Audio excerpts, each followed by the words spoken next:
Sociology कर रहे हैं उनके लिए बनाई है, क्योंकि मैंने ऑब्जर्व किया है कि सबसे पहले तो उनको यही टेंशन रहती है कि एग्ज़ाम पैटर्न किस तरह का होगा, पेपर हमारा किस तरह का होगा, कितने उसमें क्वेश्चन होंगे और किस तरह से उसको अटेम्प्ट करना होगा।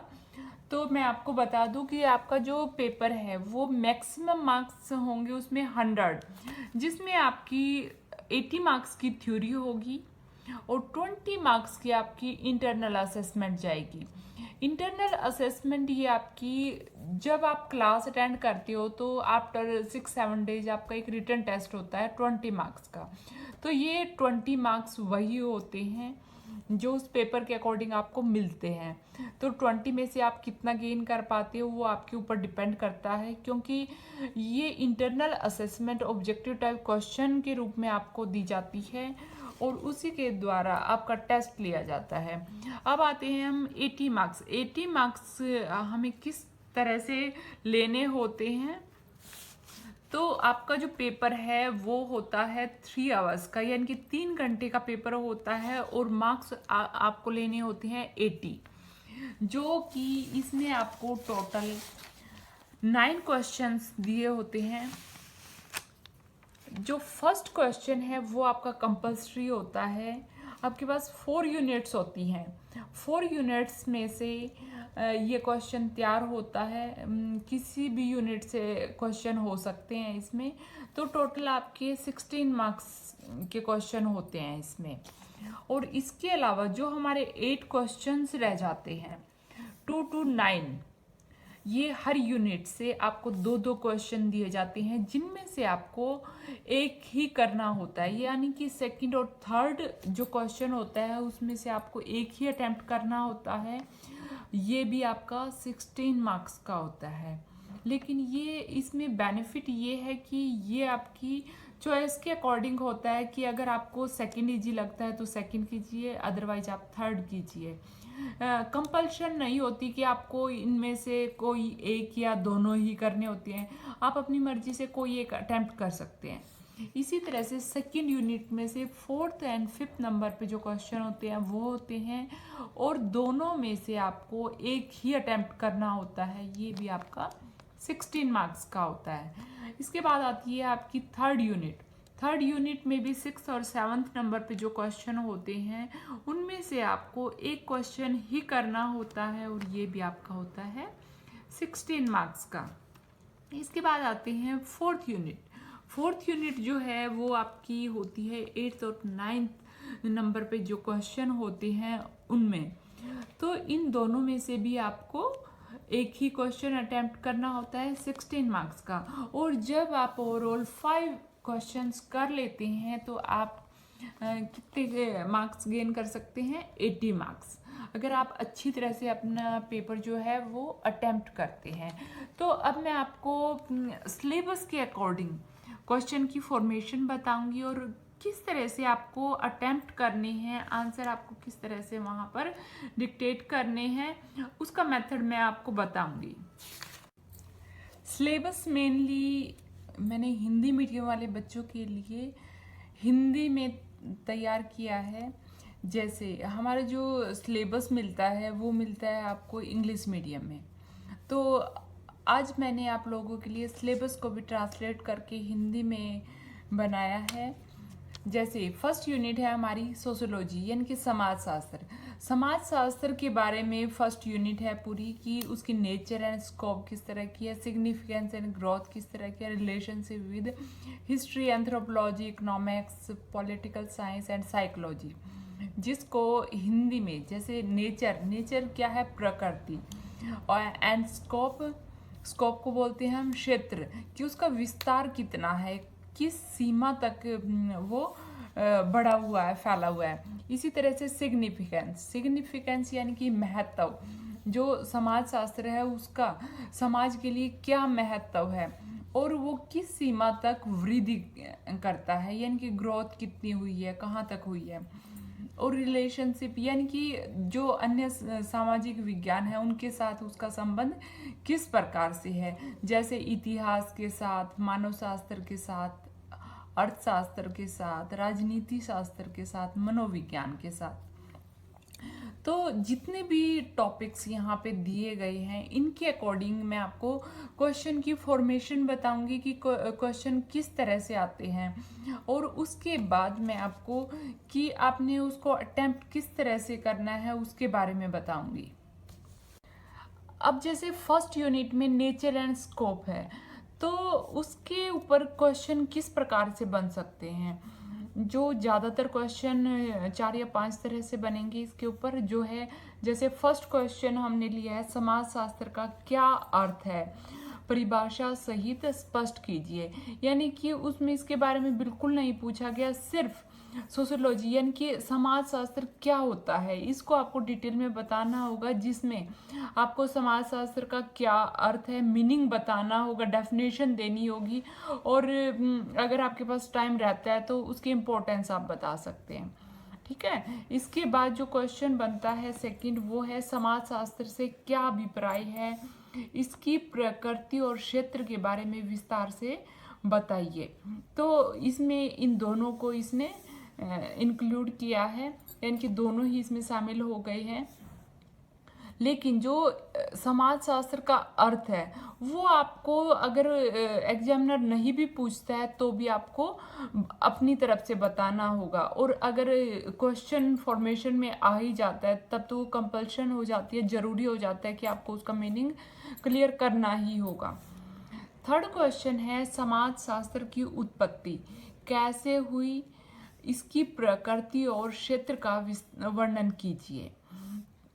तो ये देखिए कि अभिप्राय और उत्पत्ति दोनों सेम ही हैं, और जो ये क्वेश्चन है ये भी सेम है, सिर्फ क्या है कि हल्की फुल्की फॉर्मेशन चेंज हो जाती है जबकि क्वेश्चन सेम रहते हैं। फोर्थ है समाजशास्त्र का अर्थ परिभाषा देकर स्पष्ट कीजिए।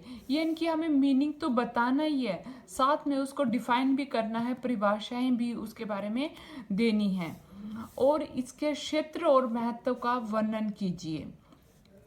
क्लियर। इसके बाद है फिफ्थ क्वेश्चन, समाजशास्त्र की प्रकृति एवं क्षेत्र के विषय में विस्तार से वर्णन कीजिए। यानी कि अब यहाँ पे जो चेंज आया है वो ये आया है कि इसमें इसका अर्थ नहीं पूछा गया, डायरेक्ट क्वेश्चन क्या बनाया है कि इसकी प्रकृति और क्षेत्र के बारे में बताइए। तो जब आप प्रकृति और क्षेत्र के बारे में कोई भी डायरेक्ट क्वेश्चन आता है तो उसमें भी आपको मीनिंग जरूर बताना होगा, अपनी तरफ से आपको इसके बारे में पहले इसको क्लियर करना होगा, उसके बाद इनके बारे में आपको आंसर देना होगा।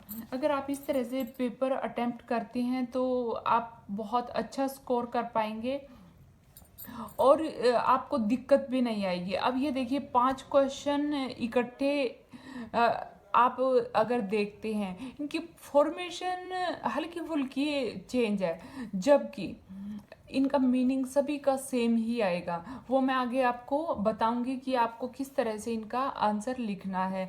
अब ये 5 के 5 क्वेश्चन का आंसर मैं आपको बताती हूँ कि कैसे करना है आपको। सोशियोलॉजी यानी कि समाजशास्त्र, सबसे पहले हमें इसका अर्थ पता करना है कि समाजशास्त्र होता क्या है। समाजशास्त्र एक आधुनिक विज्ञान है। आधुनिक विज्ञान कैसे है कि जो सोसाइटी है उसकी जो समस्याएं हैं उनका अध्ययन हम समाजशास्त्र के द्वारा करते हैं। लेकिन हम ये भी नहीं कह सकते कि समाज अभी उत्पन्न हुआ है या उसकी समस्याएं अभी पनपी हैं। समाज में जो समस्याएं हैं वो प्राचीन समय से ही होती रही हैं। जैसे अगर हम बात करें कौटिल्य के अर्थशास्त्र की, कौटिल्य का जो अर्थशास्त्र है उसमें भी समाज की विभिन्न समस्याओं को उजागर किया गया है। इसी तरह से अरस्तु या अरिस्टोटल की अगर हम बात करें तो द पॉलिटिक्स में भी उन्होंने समाज से जुड़ी हुई विभिन्न समस्याओं का जिक्र किया है। तो उसी आधार पर समाजशास्त्र भी समाज से जुड़ी हुई विभिन्न समस्याओं का वैज्ञानिक ढंग से अध्ययन करता है। लेकिन इसकी शुरुआत कैसे हुई, किसके द्वारा इसको का नामकरण किया गया, तो इसके बारे में हम डिटेल में पढ़ेंगे। तो जब भी आप क्वेश्चन करते हैं तो उसमें आप हेडिंग जरूर डालिए। हेडिंग का मतलब है जैसे अर्थ अगर आपसे पूछा गया है तो आप इस तरह से हेडिंग डालेंगे और फिर लिखेंगे कि समाजशास्त्र क्या है। समाजशास्त्र वह विज्ञान है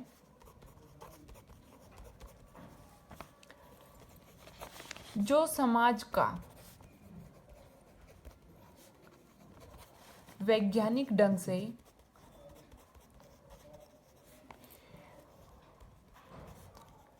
अध्ययन करता है।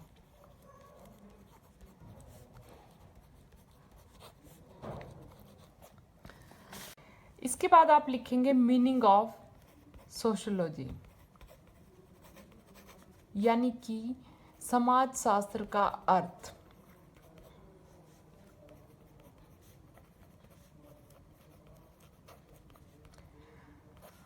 अब यहाँ पर मैंने दोनों मीडियम लिखे हैं, लेकिन हिंदी मीडियम वाले बच्चे अगर बीच बीच में इंग्लिश मीडियम का यूज करते हैं तो उससे आपका पेपर इफेक्टिव होता है। अगर आप नहीं लिख पाते तो आप सिंपल हिंदी में लिख सकते हैं कि समाजशास्त्र का अर्थ।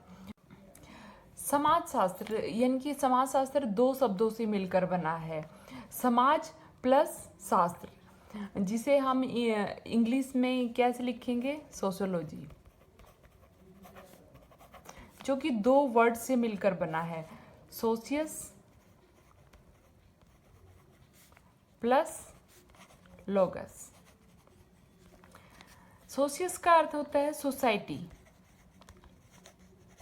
और लोगस का अर्थ होता है साइंस। सोशियस जो है लैटिन वर्ड है और लोगस जो है ग्रीक वर्ड है।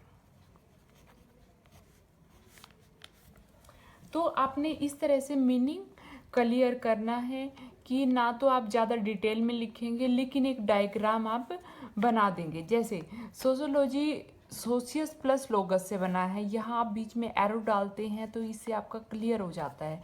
इसके बाद सोशियस का मीनिंग आपने बताया, लोगस का मीनिंग आपने बताया, तो जिससे आपका जो मीनिंग है वो बिना ज़्यादा लिखे ही क्लियर हो जाता है। अब आते हैं कि सोशियोलॉजी की उत्पत्ति कब हुई। सोशियोलॉजी की जो उत्पत्ति है अगस्ट कॉम्टे द्वारा, अगस्ट कॉम्टे जी ने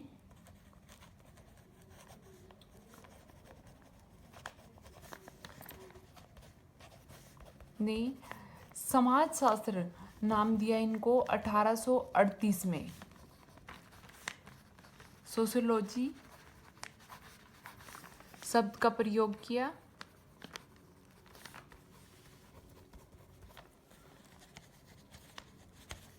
जिसके कारण इनको फादर ऑफ सोशियोलॉजी कहा जाता है। इसके बाद आप लिखेंगे कि डेफिनेशन क्या क्या इसके बारे में तैयार होती हैं। तो मेन जो है आपने इस तरह से हाईलाइट करने के लिए इसको अंडरलाइन कर देना है जब आप पेपर कर चुके होते हैं और उसके बाद आपके पास टाइम बचता है तो, अदरवाइज आप इस तरह से लिख देंगे। जैसे अब ईयर लिख देंगे और सोशियोलॉजी शब्द का जो मेन है वो आप हाईलाइट कर देंगे कि जो फादर ऑफ सोशियोलॉजी है, यानी कि अगस्ट कॉम्टे कौन है, फादर ऑफ सोशियोलॉजी। आप इस चीज को अब इस तरह से भी लिख सकते हैं कि father of sociology Auguste Comte.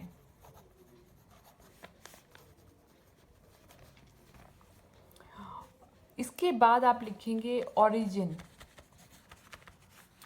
Of sociology,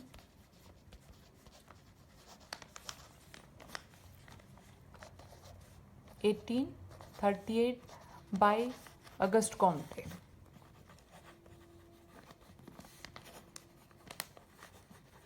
तो मैंने आपको ये 3 मेथड बताए हैं। अगर आप इतना नहीं लिखना चाहते तो आप इस चीज़ को इस तरह से भी लिख सकते हैं और इस तरह से भी लिख सकते हैं। आपको जो इजी लगे आप उस तरह से पेपर में अटेम्प्ट कर सकते हैं। मीनिंग के बाद आप लोग डेफिनेशन लिखेंगे, यानी कि परिभाषा। परिभाषा क्या है? समाजशास्त्र की 4 प्रकार से मेलनी मानी जाती हैं। एक तो समाजशास्त्र जो है समाज के अध्ययन के रूप में जाना जाता है। दूसरा क्या है, समाजशास्त्र सामाजिक संबंधों के अध्ययन के रूप में जाना जाता है। तीसरा है कि समाजशास्त्र समूहों के अध्ययन के रूप में जाना जाता है। और चौथा है कि समाजशास्त्र सामाजिक अंतःक्रियाओं यानी कि एक दूसरे से जो संबंध पाए जाते हैं उनके अध्ययन के रूप में हम इसके बारे में जानते हैं। तो इसी तरह से हम अपने अनुसार जो हमें इजी लगती है डेफिनेशन, इन चारों में से आप उस तरह के थिंकर ढूंढ लेंगे और उस तरह से उसको याद करेंगे। तो मेनली जो है हमारे फेमस थिंकर्स जो रहते हैं वो रहते हैं, जैसे आधुनिक भी है मॉडर्न भी है। सबसे पहले तो हमें अगस्ट कॉम्टे का नाम याद होना चाहिए। सेकंड नंबर पे आप मैक्स वेबर को याद रखिए। थर्ड पे आप हर्बर्ट स्पेंसर, क्योंकि इनका समाजशास्त्र की उत्पत्ति में काफ़ी महत्व रहा है। इन्होंने अपना काफ़ी योगदान दिया है जिसके कारण समाजशास्त्र का विकास भी समय समय पर होता आया है। उसके बाद आप कार्ल मार्क्स को,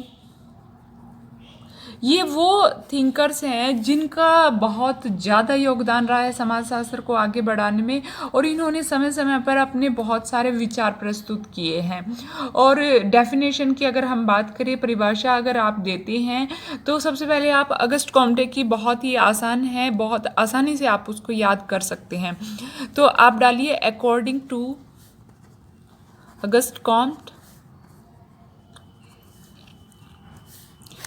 अंडरलाइन कर दीजिए साथ साथ, और आप लिखिए कि अगस्ट कॉम्ट ने समाजशास्त्र के बारे में क्या कहा है जिसकी वजह से हम उसको पूरी तरह से फुलफिल कर पाते हैं, कंप्लीट बोल पाते हैं। इन्होंने बोला है कि जो समाजशास्त्र है वो समाज का क्रमबद्ध वैज्ञानिक अध्ययन है।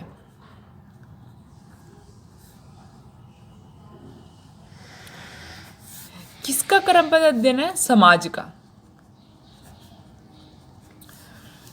तो इस तरह से आप इसको भी अंडरलाइन कर देंगे कि समाज का क्रमबद्ध वैज्ञानिक अध्ययन करना क्या कहलाता है? समाजशास्त्र कहलाता है। इसी तरह से अकॉर्डिंग टू वार्ड ने भी काफ़ी इजी डेफिनेशन दी है। उन्होंने कहा है कि जो समाजशास्त्र है वो समाज का विज्ञान है। उन्होंने कहा है कि समाज का विज्ञान क्या कहलाता है? समाजशास्त्र। अकॉर्डिंग टू मैक्स वेबर,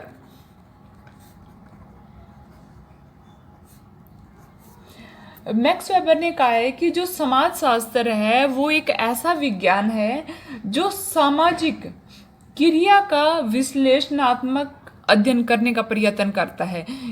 यानी कि जो सामाजिक क्रिया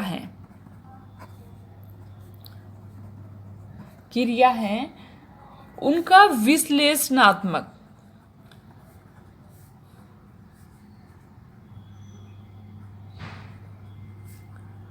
अध्ययन कौन करता है?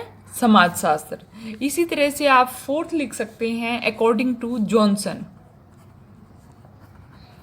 मैं नाम इसलिए लिख रही हूँ इंग्लिश में कि थोड़ी थोड़ी हैबिट आपको इंग्लिश में भी लिखने की होनी चाहिए, उससे आपका पेपर जो है काफ़ी इफ़ेक्टिव जाता है। तो इन्होंने भी इनकी तरह ही इन्होंने सामाजिक क्रियाओं की बात की है। तो जॉनसन ने सामाजिक अंतःक्रियाओं की एक व्यवस्था को समाजशास्त्र कहा है। जॉनसन का कहना है कि समाजशास्त्र समूहों का विज्ञान है, सामाजिक समूहों का विज्ञान है। और सामाजिक समूह क्या है? सामाजिक समूह जो हैं सामाजिक अंत क्रियाओं की एक व्यवस्था है,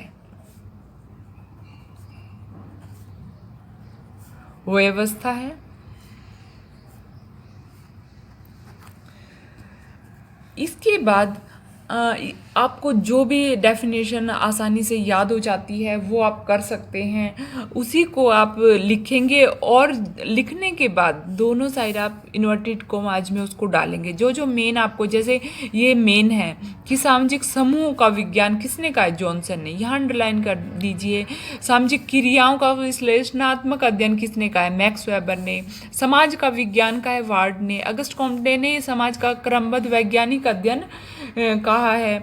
इसके बाद आप लोगों ने कैरेक्टरिस्टिक्स लिख देनी है डेफिनेशन के तुरंत बाद। कैरेक्टरिस्टिक्स यानी कि विशेषताएं। विशेषताएं आपने जो भी आप ऊपर लिखते हैं डेफिनेशन, उसके आधार पर ही यहाँ पे समाजशास्त्र की विशेषताएं लिख देनी है। जैसे समाज का क्रमबद्ध अध्ययन है, समाज का विज्ञान है, सामाजिक क्रियाओं का विश्लेषणात्मक अध्ययन है। सेम वही चीज़ आप छोटी छोटी फ्रेजिज के तौर पे लिख देंगे, यानी कि बहुत ही छोटे रूप में उसको यहाँ पे एक एक लाइन में उसकी विशेषताएं आप बता देंगे। इसके बाद नेचर और प्रकृति बताएंगे। अगर क्वेश्चन में पूछा गया है जैसे what do you mean by sociology and explain it's nature, तो आप नेचर बताएंगे उसके तुरंत बाद। और प्रकृति, जहाँ जिस भी विषय के पीछे शास्त्र लग जाता है तो वो ऑटोमेटिकली साइंटिफिक वे ले लेता है, यानी कि वैज्ञानिक कहेंगे हम उसको। तो इसकी जो नेचर है, सबसे पहले क्या है कि यह वैज्ञानिक है, वैज्ञानिक है यानी कि साइंटिफिक है। दूसरा है कि इसमें ऑब्जर्वेशन और जो तथ्य होते हैं, यानी कि अवलोकन और तथ्य के द्वारा अवलोकन किया जाता है और तथ्यों के आधार पर विश्लेषण निकाला जाता है, जिसके कारण ये वैज्ञानिक है। तीसरा क्या है कि इसमें वर्गीकरण करके, यानी कि अलग अलग डिवीजन करके अवलोकन किया जाता है, यानी कि वर्गीकरण और अवलोकन द्वारा अध्ययन है।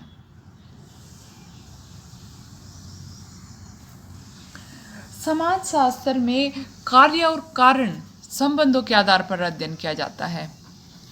कार्य और कारण संबंधों के आधार पर अध्ययन किया जाता है, जिसके कारण इसकी जो प्रकृति है वो वैज्ञानिक हो जाती है। इससे आगे है कि इसमें सिद्धांतों के द्वारा सिद्धांत तैयार किए जाते हैं, थ्योरीज तैयार की जाती हैं और उनके आधार पर ये अवलोकन किया जाता है और लास्ट में जो रिजल्ट आता है उसको रीटेस्ट किया जाता है, जिसके कारण हमारी जो थ्योरी है वो तैयार हो जाती है। तो सिद्धांतों के द्वारा अध्ययन है।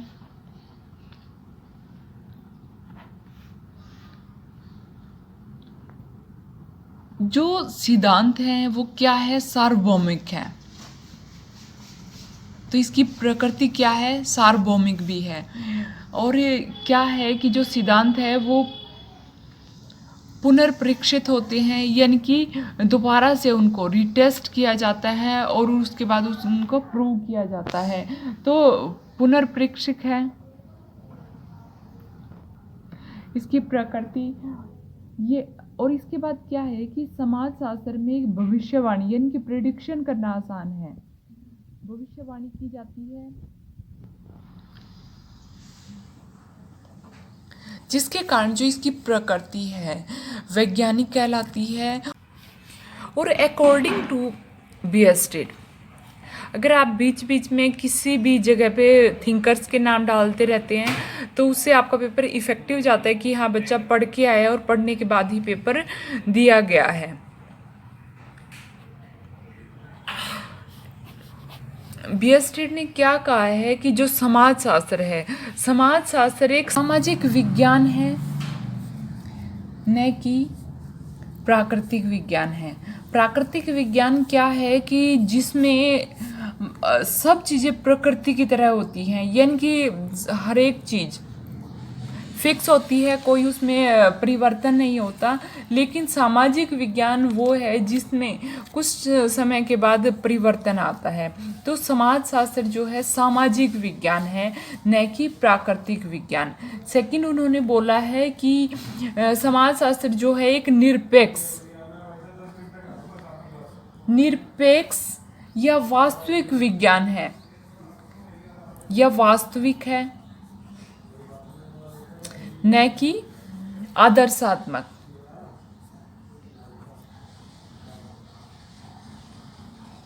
विज्ञान है। इसका मतलब है कि यहाँ पर प्रत्येक चीज़ जो है वो प्योर होती है, न कि भावनाओं में बहकर उस चीज़ में कुछ भी मिक्सिंग होती है। तो रॉबर्ट बेस्टिट का कहना है कि ये एक वास्तविक है, यानी कि जो है वो रियल है, इसमें किसी भी तरह की मिक्सिंग नहीं पाई जाती। थर्ड, उन्होंने बोला है कि ये एक विशुद्ध विज्ञान है। विशुद्ध यानी कि प्योर साइंस है, इसमें किसी भी तरह की मिलावट नहीं होती, कोई भावनाएं इसमें हम लेके नहीं चलते। जो भी हमारे पास रिजल्ट होता है वो प्योर होता है, जिसके कारण क्या है, ये विशुद्ध विज्ञान है, न कि व्यवहारिक विज्ञान है। न कि व्यवहारिक विज्ञान है, यानी कि इसमें हम व्यवहार के अनुसार एक दूसरे के साथ परिवर्तन नहीं लाते, जो रियलिटी है वही हमारे सामने होती है। फोर्थ, उन्होंने बोला है कि ये एक अमूर्त विज्ञान है। अमूर्त यानी कि जो दिखाई ना दे, ये एक अमूर्त विज्ञान है, न कि मूर्त विज्ञान है। न कि मूर्त विज्ञान है जिसको हम देख पाते हैं। समाज शास्त्र में हमारे जो इमोशंस हैं वो हम देख नहीं पाते, जिसके कारण क्या है कि ये एक अमूर्त विज्ञान की शाखा है। समाज शास्त्र जो है एक तार्किक विज्ञान है। तार्किक विज्ञान है, न कि अनुभवात्मक विज्ञान है, यानी कि इसमें हम लॉजिक के आधार पर कोई भी कंक्लूजन निकालते हैं, न कि एक एक्सपीरियंस के आधार पर, अपने एक पर्सनल व्यू के आधार पर हम कोई भी रिजल्ट नहीं निकालते। तो न कि अनुभवात्मक विज्ञान है। इसी तरह से ये एक सामान्य विज्ञान है, न कि विशेष विज्ञान है। जो समाजशास्त्र एक सामान्य विज्ञान इन्होंने बोला है, सामान्य विज्ञान है, न कि विशेष। विशेष की हम एक पर्टिकुलर किसी भी कॉन्सेप्ट को लेके नहीं चलते, ओवरऑल व्यक्ति से जुड़े हुए प्रत्येक जो भी कॉन्सेप्ट है, पहलू है, उन सब का अध्ययन समाजशास्त्र में किया जाता है, जिसके कारण ये एक सामान्य विज्ञान है, न कि विशेष विज्ञान है। स्कोप। स्कोप क्या है? क्षेत्र।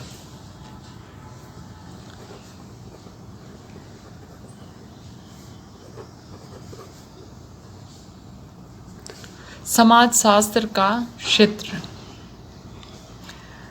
जो समाजशास्त्र का क्षेत्र है वो मेनली दो भागों में होता है, तो आप इसका डायग्राम बना देंगे। फॉर्मल स्कूल, स्कूल और सिंथेटिक स्कूल।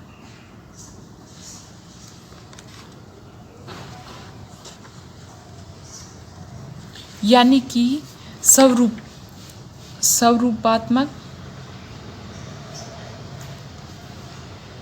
संप्रदाय और समन्वयात्मक यानी कि साधारण।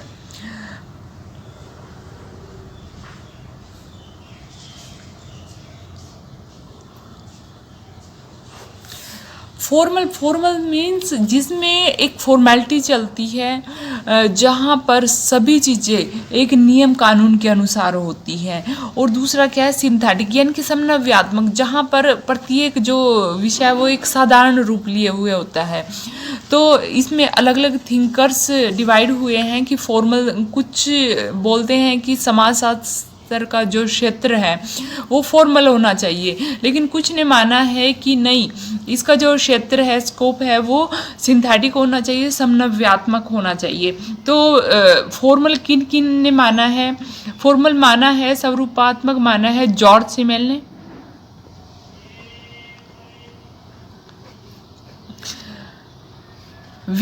वीरकांत ने, वॉन विज ने, मैक्स वेबर ने।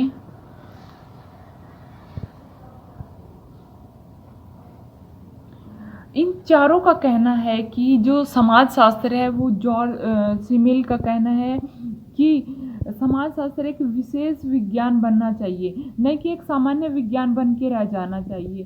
क्योंकि अगर सामान्य रहा तो इसकी अपनी एक अलग पहचान नहीं रहेगी। अगर ये सामाजिक संबंधों का अध्ययन करता है तो उसका एक स्वरूप होना चाहिए, स्वरूपों के आधार पर ही इसका अध्ययन होना चाहिए, जिसके कारण ये क्या हो, एक स्पेशल हो, नहीं कि एक सामान्य सा, एक जनरल सा विज्ञान बन के रह जाए।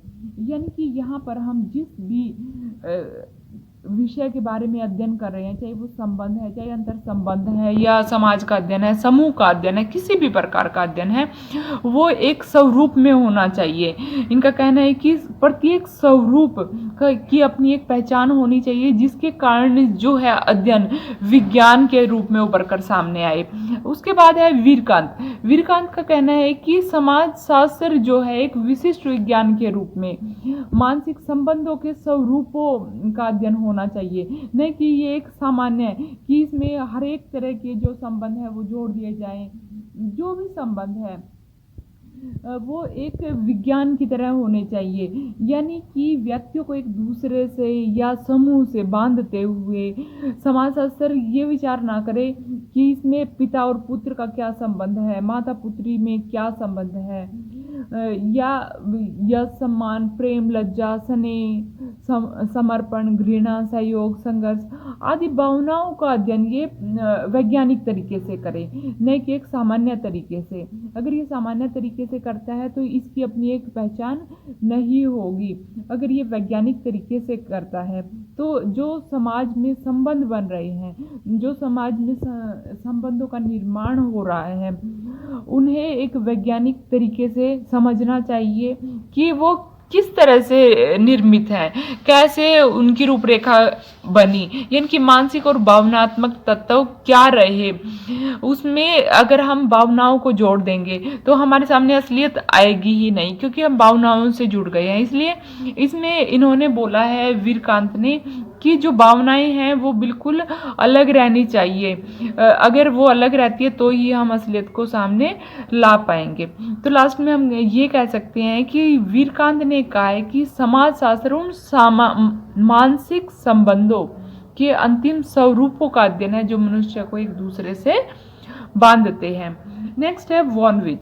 वॉनविच का कहना है कि जिस प्रकार से एक विज्ञान अपनी विशिष्टता बनाए रखता है, उसी प्रकार से समाजशास्त्र को भी सामाजिक विज्ञान में अपनी एक विशेषता बनानी होगी, उसका एक विशिष्ट क्षेत्र होना चाहिए, और जो भी संबंधों का हम अध्ययन करते हैं उनका एक स्वरूप होना चाहिए। इन्होंने सामाजिक संबंधों के 650 स्वरूपों का उल्लेख किया है। 650 संबंधों, यानी कि जो सामाजिक संबंध है, इन्होंने 650 तरीके के बताए हैं कि हर एक का अपना अपना एक स्वरूप होता है। जैसे पिता और पुत्र में अलग संबंध होता है, पिता और पुत्री में अलग संबंध होता है, पति पत्नी में अलग संबंध होता है।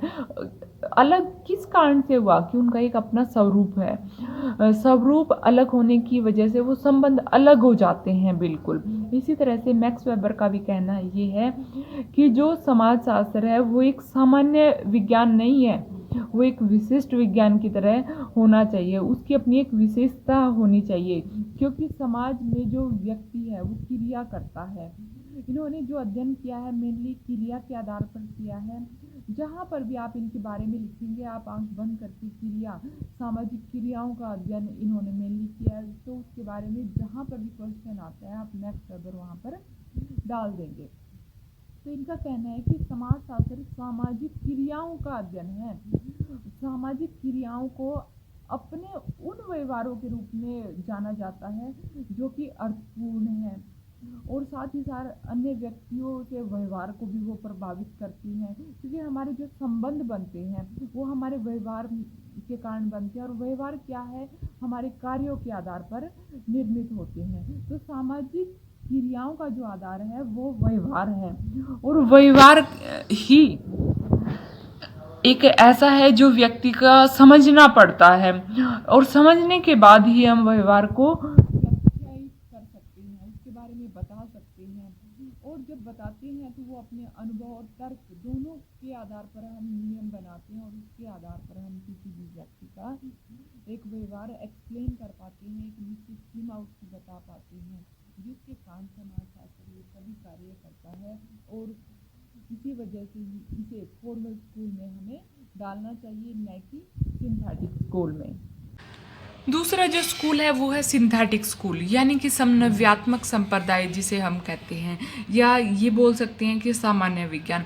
जिस प्रकार से George Simmel, Vierkandt, von Wiese, Max Weber, ये सभी थिंकर्स जो हैं समाजशास्त्र को फॉर्मल स्कूल यानी कि स्वरूपात्मक यानी कि जिनका एक रूप दिया जाए वो संप्रदाय बनाने के पक्ष में है, उसी तरह से कुछ ऐसे थिंकर भी हैं जो समाजशास्त्र को सिंथेटिक स्कूल बनाने के पक्ष में है, यानी कि सामान्य संप्रदाय, सामान्य विज्ञान बनाने के पक्ष में है। उनमें हैं मेन सोरोकिन, दुर्खिम, होबहाउस और जिन्सबर्ग भी है।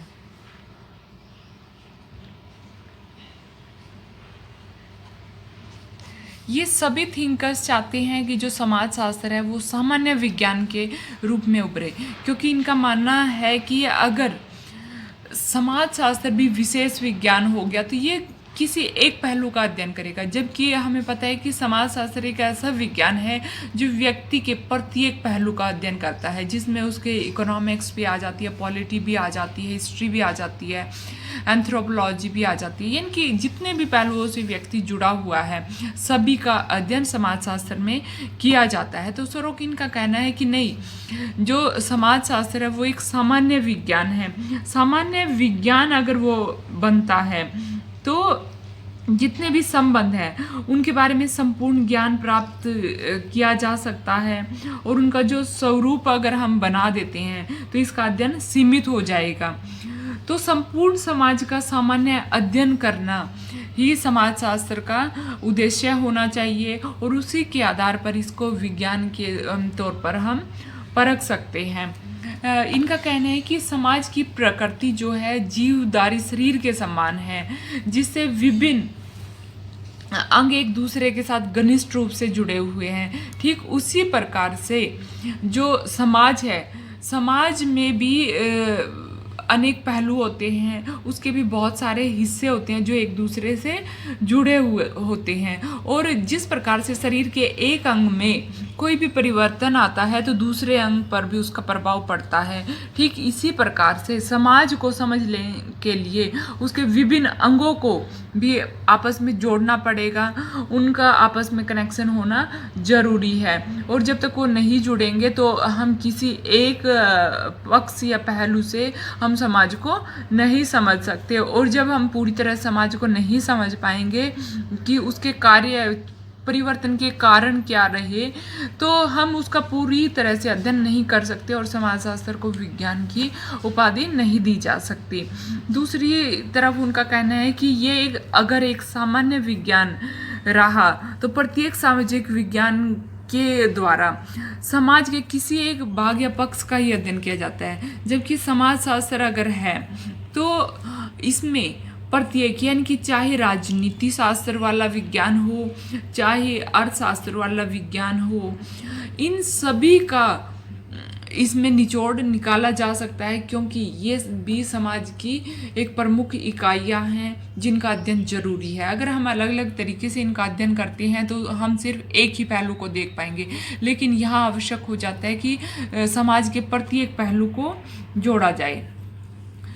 तो सोरोकिन की अगर हम बात करें तो सोरोकिन ने कहा है कि सामाजिक घटनाओं को अगर हम वर्गीकृत या बांट दें तो प्रत्येक वर्ग का अध्ययन एक विशेष सामाजिक विज्ञान के तौर पे करें तो विशेष सामाजिक विज्ञानों के अलावा भी विज्ञान की आवश्यकता होगी हमें, जो कि सामान्य विज्ञान के द्वारा ही वो संभव हो पाएगा। यानी कि सामान्य विशेष विज्ञानों का जो संबंध का अध्ययन अगर हम दोनों को मिला के करें तो हमारे पास एक अलग से विज्ञान उभर कर आएगा। यानी कि जो अगर हम इसको स्वतंत्र छोड़ देंगे कि सिर्फ एक ही पहलू को ये लेके चले तो उससे क्या होगा, जो पूरी तरह से निचोड़ है, जो कंक्लूजन है, एनालिसिस है, वो पूरी तरह से हमारे सामने नहीं आएगी। तो उन्होंने माना है कि जैसे इकोनॉमिक्स में हम आर्थिक संबंध को देखते हैं, इन्होंने अर्थशास्त्र को ABCDEF के तौर पर रिप्रेजेंट किया है। उसी तरह से इन्होंने राजनीति शास्त्र को ABCGHI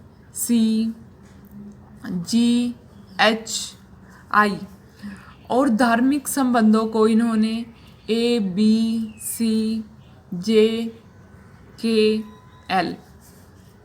वैधानिक संबंधों को ABCMNO, मनोरंजनात्मक संबंधों को ABCPQR।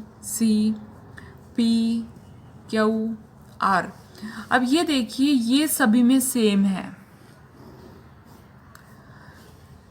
लेकिन ये चीज़ इनको बिल्कुल डिफरेंट करती है। सभी की देखिए अलग अलग है, जिसकी वजह से इसको इसमें मिक्स नहीं किया जा सकता और इसको इसमें मिक्स नहीं किया जा सकता। लेकिन जो समाजशास्त्र है इन सभी के इस पहलू का अध्ययन करता है, जिसके कारण वो इन सभी को अपने में समा लेता है, जिसके कारण जो समाजशास्त्र है वो एक सामान्य विज्ञान होना चाहिए, न कि विशेष विज्ञान। इसी तरह से दुर्खिम ने भी कहा है, दुर्खिम जो है वो फ्रेंच समाजशास्त्री हैं, थिंकर हैं, विचारक हैं। इनका मानना है कि जो नियम है विशिष्ट विज्ञानों में, जो प्रत्येक क्षेत्र नियमों पर आधारित होता है, जिसके कारण हम वहाँ से असलियत इतनी आसानी से नहीं निकाल पाते। लेकिन अगर हम समूहों की बात करें, सामूहिक रूप में सामाजिक जीवन के विभिन्न पक्षों का प्रतिनिधित्व होता है, और उन्हें ठीक से समझने के लिए हमें वैज्ञानिक तरीका अगर हमें अपनाना है, तो उसके लिए वहाँ पर विश्वास भी होते हैं, जो कि विशिष्ट विज्ञानों या कानून का जो इतिहास रहा है, प्रथाएं हैं, धर्म है, सामाजिक अंकशास्त्र है, अर्थशास्त्र है, जितने भी मतलब नियमित नियम रहे हैं, जिनसे हम अभी तक परिचित रहे हैं, उनकी काफ़ी आवश्यकता रही है समय समय पर। और उन्हीं की वजह से आज जो है हमारे पास विभिन्न प्रकार की सामग्रियां हैं, उन्हीं सामग्रियों के आधार पर आज हम समाजशास्त्र का निर्माण कर पाए हैं। तो उन्होंने इन्हीं पहलुओं को लेकर कहा है कि हम सिर्फ एक ही पहलू के आधार पर समाजशास्त्र को निर्मित नहीं कर सकते। जब तक ये सामान्य विज्ञान नहीं बन जाता, तब तक हम प्रत्येक पहलू का अध्ययन इतनी आसानी से नहीं कर सकते। तो समाजशास्त्र को एक विशिष्ट विज्ञान बनाना है, तो अन्य सामाजिक विज्ञानों के समान इसके स्वतंत्र नियमों का विकास करना होगा। अगर हम ऐसा करते हैं तो ये एक सामान्य विज्ञान के रूप में अन्य सामान्य विज्ञानों के साथ समन्वय स्थापित कर पाएगा। और इसी आधार पर इनका कहना है कि समाजशास्त्र में सर्वप्रथम उन सामाजिक तथ्यों यानी कि सोशल फैक्ट, जो समाज की रियलिटी है, जो वास्तविकता है, उनके अध्ययन पर जोर देना चाहिए, जिसमें सामाजिक प्रतिनिधित्व रहता है। यानी कि कोलेक्टिव रिप्रेजेंटेटिव की बात करते हैं ये, कि हम समाज की वास्तविकता को अगर जानना चाहते हैं तो सामाजिक प्रतिनिधित्व का अध्ययन हमें करना चाहिए, और ये हम सामान्य तौर पर ही कर पाएंगे, न कि विशिष्ट तौर पर। तो इन्होंने बोला है कि समाजशास्त्र सामूहिक प्रतिनिधित्व का विज्ञान भी है। इसके बाद बात करते हैं हम होबहाउस। होबहाउस जो है वो इंग्लैंड से संबंधित है, इंग्लैंड के हैं ये। इनका मानना है कि जो प्रमुख सिद्धांत है या सार तत्व है, इनके बीच में जो संबंध पाया जाता है उनका पता लगाना आवश्यक है। यानी कि जब आपस में कनेक्शन होगा तो जनरलाइजेशन करना आसान हो जाएगा, और जब हम जनरलाइजेशन बहुत अच्छे ढंग से कर पाते हैं तो हम सिद्धांत की रूपरेखा को खड़ा कर सकते हैं। और जब सिद्धांत तैयार हो जाते हैं किसी भी विषय के बारे में, तो वो एक विज्ञान के रूप में हमारे सामने उभर कर आता है। इसी आधार पर अलग अलग थिंकर्स ने इन सभी की आलोचना भी की है, इनको क्रिटिसाइज किया है। तो आप थोड़ा थोड़ा सा अपने पास से भी उसके बारे में लिख सकते हैं कि अगर हम विशिष्ट ही लेके चलेंगे तो हम और पहलुओं को छोड़ देंगे। और यहाँ पे आप इसको क्रिटिसाइज कर सकते हो कि अगर आप सामान्य लेके चलोगे तो सामान्य में कई चीज़ें छूट जाती हैं, तो वो एक खिचड़ी मात्र हो जाती हैं चीज़ें जब हम हर चीज़ को इकट्ठा करके चलते हैं। तो उससे क्या होता है कि जो विशिष्टता है किसी भी चीज़ की वो पीछे रह जाती है। तो इस तरह से आप इसको क्रिटिसाइज कर सकते हो और लास्ट में आप क्रिटिसाइज करके अपना सम अप कर सकते हो क्वेश्चन, जिससे आपका क्वेश्चन जो है जब आप लास्ट में कंक्लूजन लिख देते हो तो उससे ये माना जाता है कि आपका क्वेश्चन जो है कंप्लीट हो गया। तो आपको ये कुछ हेडिंग्स है, चाहे आप 2-2 लाइनें लिखें, लेकिन इनके बारे में लिखना ज़रूरी हो जाता है इफ़ेक्टिव आंसर बनाने के लिए। ये कुछ हेडिंग्स हैं, जैसे मैंने आपको ये पॉइंट्स लिखे, अगर आप इनके बारे में एक्सप्लेन नहीं कर पाते, सिर्फ इतना ही लिखते हैं, तो भी आपको ज़्यादा से ज़्यादा मार्क्स मिल जाएंगे। और अगर आप एक एक लाइन भी इनके बारे में लिख देते हैं तो वो और भी बेस्ट हो जाएगा।